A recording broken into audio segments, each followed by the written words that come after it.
Welcome to infinite stories in Hindi. आप सभी लोगों का हमारे चैनल पर स्वागत है।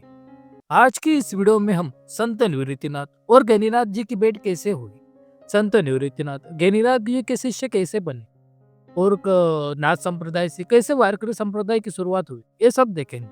तो चलो हम इस वीडियो को शुरू करते हैं। संत निवृत्तिनाथ जो कि संत ज्ञानेश्वर जी के बड़े भाई थे। संत निवृत्तिनाथ जी का जन्म वर्ष 1273 या 1268 बताया जाता है। नैनदेव, सोपानदेव, मुक्ताबाई और निवृत्तिनाथ, इन चारों भाई बहनों में निवृत्तिनाथ सबसे बड़े थे। निवृत्तिनाथ जी ही ज्ञानेश्वर जी के गुरु थे।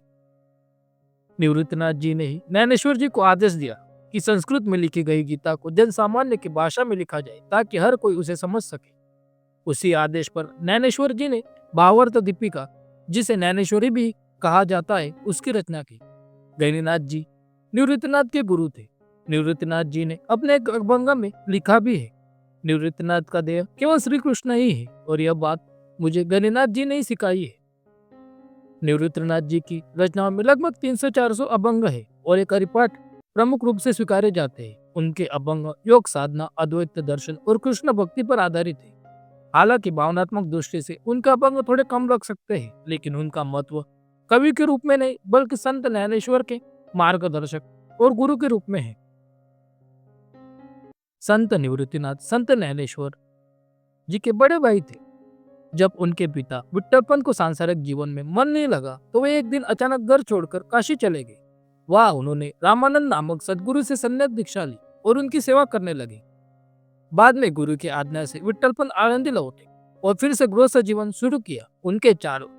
फिर उन्हें 4 संतानें हुई, जिसका नाम निवृत्तिनाथ, ज्ञानेश्वर, सोपानदेव और मुक्ताबाई। उन्होंने अपने संतान को उस समय की परंपरा अनुसार समस्त शिक्षा दी।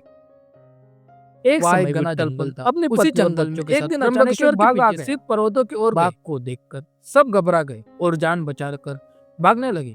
सब बाहर निकल गए, लेकिन निवृत्तिनाथ कहीं नजर नहीं आए। बहुत खोजबीन की, लेकिन वो कहीं नहीं मिले। 7 दिन यूं ही बीते। 8वें दिन निवृत्तिनाथ दत्त स्वरूप में प्रकट हुए।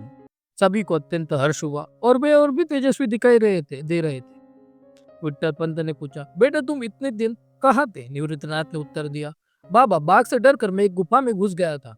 वहाँ एक स्वामी पहले से बैठे थे। अंधेरी गुफा में भी उनका तेज मुझे साफ दिखाई दे रहा था।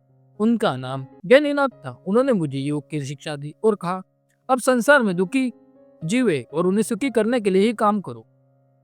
बाद में जब बच्चों की मूंज का समय आया तो विट्ठलपंत उन्हें आनंद ले गए, परंतु वहां के लोगों ने कठोरता से कहा, तुमने संन्यास लेकर फिर से गृहस्थ जीवन अपनाया है, तुम्हारे लिए मृत्यु प्रायश्चित के सिवाय और कोई पर्याय नहीं है। जब तक तुम यह नहीं करोगे तब तक बच्चों की मूंज नहीं हो सकती। यह सुनकर विट्ठलपंत घर लौटे। जब बच्चों को गहरी नींद में देखा तो उन्होंने और रुक्मणी बाई ने अंतिम विदा ली और प्रयाग जाकर गंगा में जल समाधि ले ली।